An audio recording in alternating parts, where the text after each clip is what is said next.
Hockey सिर्फ game नहीं है, सिर्फ स्पोर्ट्स गेम नहीं है।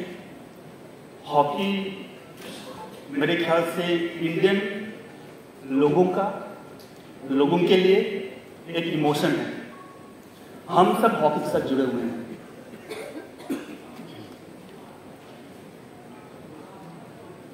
आज के इस मौके पर, आज hockey India 7th annual award event में मैं आप सबका तहे दिल से स्वागत करता हूं।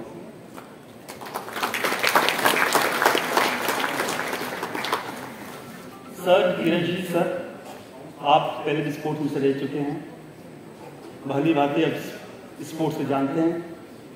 खिलाड़ी के लिए क्या जरूरत है आप जानते हैं, और यहाँ तक मुझे मालूम है कि प्लेयर्स के जाना आना सॉलिड कहाँ होगी, रेस्ट कर पाएंगे मैच से पहले, यहाँ तक आप समझते थे, जानकारी लेते थे।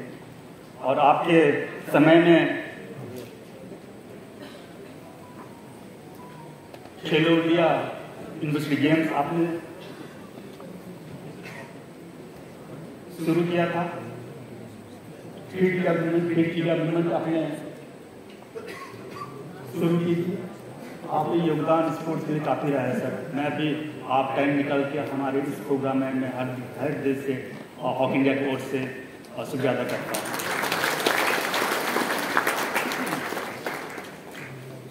हॉकी इंडिया इस साल फेडरेशन का 100 साल मना रहे हैं, 100 ईयर। 100 ईयर्स में बहुत सारे उतार चढ़ाव आया है। हम तो चढ़ाव को हम देख नहीं पाए लेकिन सुने हैं, लेकिन उतार तो कभी करीब से मैं भी देखा हूँ। और लेकिन अब टाइम आया है, अब जो ऊपर जा रही है इंडियन परफॉर्मेंस, वो भी मैं देख रहा हूँ। जब 100 साल मना रहे हैं तो जरूर मैं कहना चाहूँगा, जब उस दौरान IHF hockey, Indian hockey federation जब फॉर्म हुआ 7 नवंबर 1925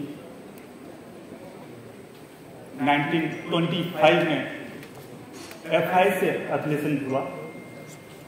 लेकिन उससे पहले 1925 मार्च अप्रैल में न्यूजीलैंड हॉकी फेडरेशन से इन्विटेशन आया था चैंपियनशिप खेलने के लिए, और इंडिया की ओर से उस टाइम तक इंडियन टीम नहीं बनी थी। उस time royal British Indian army sports team भेजती थी, मोस्टली आर्मी में जाते थे।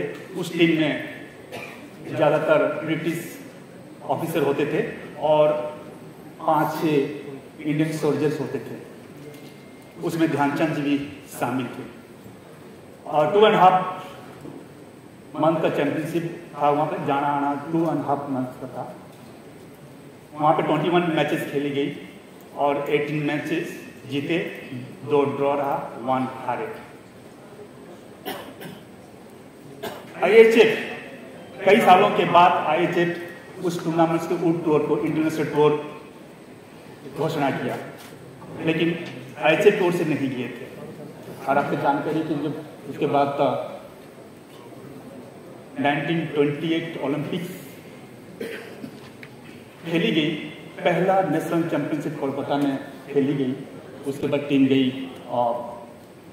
1920 ओलंपिक्स गेम्स खेलने के लिए, और उसके बाद first medal captain Jaipal Singh के लीडरशिप, उसके बाद मेडल्स कंटिन्यूसली मेडल, और 80 हमारा लास्ट गोल्ड मेडल था। 8 gold medals, 1 silver medal, 4 bronze medal, total 30 Olympics medal. मेरे ख्याल से किसी देश ने इतना मेडल्स ओलंपिक जितना सिर्फ भारत के पास है।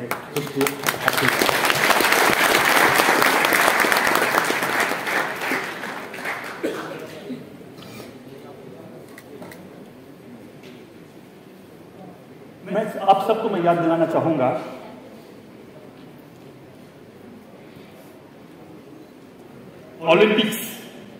ओलंपिक्स में सबसे पहला मेडल या गोल्ड मेडल जीतने का शुरुआत हॉकी से शुरुआत हुई थी। हॉकी गेम ही, हॉकी प्लेयर्स ही इंटरनेशनल लेवल पे भारत का नाम सामने स्पोर्ट्स के जरिए आगे बढ़ाए थे, इसमें कोई संदेह नहीं।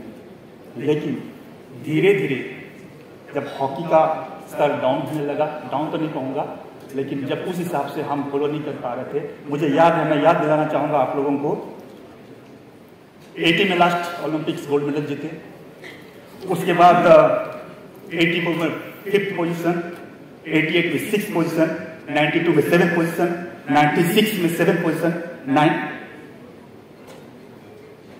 2000 में 7th पोजीशन, 2004 में 7th पोजीशन। दुख की बात यह भी थी कि 2008 में हमारे पुरुष हम सब क्वालिफाई कर नहीं पाए थे ओलंपिक्स में, उसमें मैं भी शामिल, हमारे लिए दुखद की घड़ी रहा है।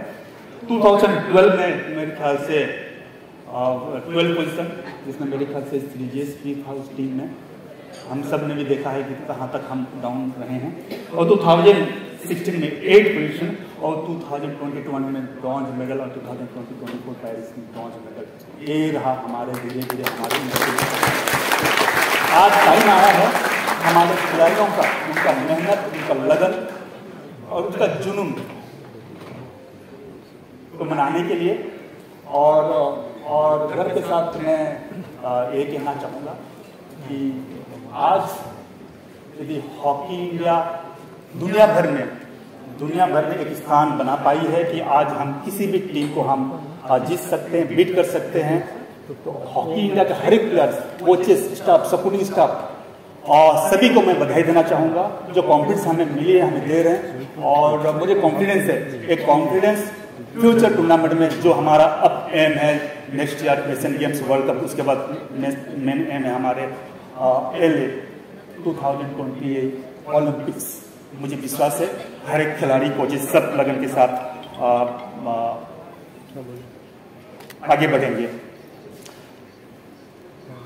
आज बहुत स्पेशल डे हमारे लिए, आज मार्च 15 है और मुझे गर्व होता है कि आज इसी दिन में हमारे इंडियन टीम इंडिया 1975 में कोलालमपुर में वर्ल्ड चैंपियन हुए थे, जो कि हमारे लिए गर्व की बात है। हमारे वॉरियर यहाँ मौजूद हैं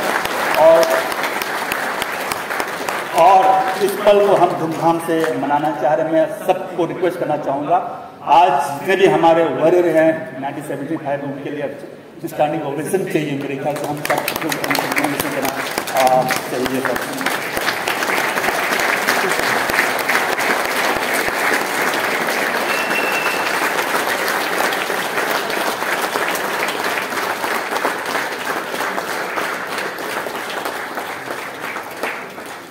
वर्ल्ड कप में 1 गोल्ड मेडल, 75, उससे पहले एक सिल्वर मेडल, एक ब्रॉन्ज मेडल, और उम्मीद करते हैं फ्यूचर हमारे जो खिलाड़ी हैं, हम उम्मीद करने के फ्यूचर में आने वाले समय में हम वर्ल्ड कप भी ट्रॉफी हम देखना चाहेंगे। हॉकी इंडिया कई वर्षों से अभी जो बेस्ट परफॉर्मेंस हम कहेंगे टीम इंडिया का, ये 4-5 साल 80 के बाद 2020-21 से लेके पेरिस 4-5 साल में जो अचीवमेंट किया है back to back Olympics bronze medal, Asian Games में गोल्ड मेडल, जो कि इजी विन कहते हैं, जापान को 5-1 से बीट किए हैं, और साथ ही साथ कई सारे ऐसे इवेंट में हम बेटर परफॉर्मेंस करते आ रहे हैं। एशियन चैंपियन ट्रॉफी हमारे महिलाएं पुरुष दोनों चैंपियन हुए हैं, बहुत अच्छा परफॉर्मेंस कर रहे हैं। सबसे इम्पोर्टेंट बात ये रहा कि हमारी कोशिश ये रही है हॉकी इंडिया कि अभी हॉकी इंडिया लीग को रिवाइव किया जाए। ये भी हमने रिवाइव किया, और मेंस में 8 टीम्स, वुमेन्स में 4 टीम्स, और काफ़ी वर्ल्ड क्लास मैच रहा है। और इम्पोर्टेंट बात ये रहा कि जो महिलाओं के लिए जो हॉकी इंडिया लीग, ये 4 टीम्स और वो भी काफ़ी शानदार मैच रहा। हर एक मैच काफ़ी इंटरेस्टिंग रहा, और स्पेशली यंग खिलाड़ी के लिए एक बहुत ही अच्छा प्लेटफॉर्म, एक्सपोजर के लिए बहुत अच्छा प्लेटफॉर्म है हॉकी इंडिया। और हमारा एम है हॉकी इंडिया लीग को फ्यूचर में वर्ल्ड का बेस्ट लीग बनाएंगे। हॉकी लीग में हमने देखा कि इंडियन कोचों का ग्रोथ, मेरे ख्याल से मोस्टली टीम में चीफ कोच फॉरेनर्स हमने देखे। हमारे इंडियन कोचों का इस पर हमें ध्यान करने की जरूरत है। हमारे ओर से हम कोशिश करेंगे इसमें हम चूज करेंगे फ्यूचर में जितने भी हमें लगता है जो फ्यूचर में जो कोचिंग में आना चाह रहे हैं, जो बेस्ट कोच को हम हो सके तो अब्रॉड उनको हम उनका बेस्ट ट्रेनिंग के लिए हम भेजने का प्रयास करेंगे। ग्रास रूट प्रोग्राम काफ़ी इंपॉर्टेंट है फ्यूचर हॉकी के लिए। इस वक्त हमें मालूम है हमारे पास जो टीम है इस वक्त कहाँ किस लेवल पे है हमें मालूम है। फ्यूचर हॉकी को यदि स्ट्रेंथन करना होगा या फ्यूचर हॉकी को हमें और मजबूत करना होगा तो हमारे ग्रास रूट प्रोग्राम को हमें स्ट्रॉन्ग करने की जरूरत है। हॉकी का भी प्रयास किया है अंडर 17 अंडर 19 और इंडियन टीम बनाने का, और core group under 17 under 19 boys and girls इकट्ठा एक जगह पर रह के रेसिडेंसी हॉस्टल में रह के होल ईयर प्रैक्टिस करेंगे, और ये ऑलरेडी मेरे ख्याल से हो चुका है। बहुत जल्द इसको हम लागू करने जा रहे हैं ताकि फ्यूचर हॉकी और ब्रेक हो। हमारे पास अंडर 21 है, सीनियर है, और उसके बाद अंडर 20 और सीनियर के बीच में डेवलपमेंट टीम हम बनाने जा रहे हैं ताकि कोई भी प्लेयर ऐसा ना हो कि 1-2 साल के लिए छूट जाए, ताकि फ्यूचर हॉकी और मजबूत हो, हमारे सीनियर टीम और मजबूत हो। 100 साल में जितने भी डेवलपमेंट हुआ, जितने भी इम्प्रूवमेंट हुआ है, इसके पीछे कोई शक नहीं है, कोई डाउट नहीं है कि हमारे प्लेयर्स उनका मेहनत लगन, उनका डेडिकेशन, हमारे कोचेस उनका मेहनत, उनका लगन, और हमारे सपोर्टिंग स्टाफ उसका मेहनत, उनका लगन, और हमारे हॉकी इंडिया भी काफ़ी मेहनत कर रहे हैं इस वक्त। साथ ही साथ हमारे जितने भी स्पॉन्सर हैं, स्टेक होल्डर हैं, उनको भी मैं धन्यवाद देना चाहूँगा। Specially central government Sai ministry को धन्यवाद देना चाहूँगा, उनका सपोर्ट हमेशा रहा है। मिनिस्टर स्पोर्ट्स मिनिस्टर साहब को भी और हमारे सुजाता मैडम को भी हुई स्पोर्ट्स डिपार्टमेंट साई को भी मैं धन्यवाद देना चाहूँगा। साथ ही साथ गवर्नमेंट उड़ीसा, उनको भी मैं धन्यवाद देना चाहूँगा। जब से हॉकी के साथ जुड़े हुए हैं हमें सपोर्ट मिल रहा है स्पॉन्सर के तौर पर।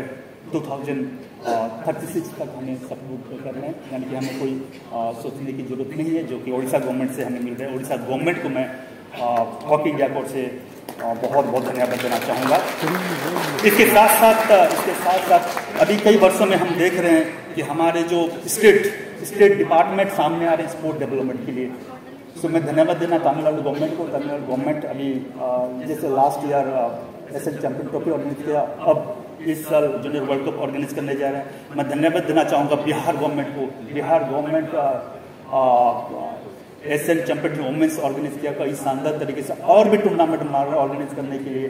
और मैं धन्यवाद देना यूपी गवर्नमेंट हमेशा रेडी रहते हैं, और मैं धन्यवाद देना चाहूँगा हमारे झारखंड गवर्नमेंट को। झारखंड गवर्नमेंट भी हमेशा रेडी रहते हैं ऑर्गेनाइज करने के, कई सारे टूर्नामेंट ऑर्गेनाइज किए हैं। सेक्रेटरी भोलानाथ सिंह जी वहाँ से बिलोंग करते हैं। और मैं धन्यवाद देना चाहूँगा हमारे मीडिया साथी, आप लोगों के बगैर, आप लोगों के बिना सपोर्ट से हम इतना दूर हम आगे नहीं बढ़ से, और आगे भी हमें और सफर तय करना है। हमारा एम अब ख़त्म नहीं हुआ है, अभी कुछ ही दूरी पे हैं। आप लोगों के सपोर्ट से, आपका मेहनत से, सभी लोगों की मेहनत से हम आगे और अचीव कर पाएंगे। शुक्रिया, जय हिंद।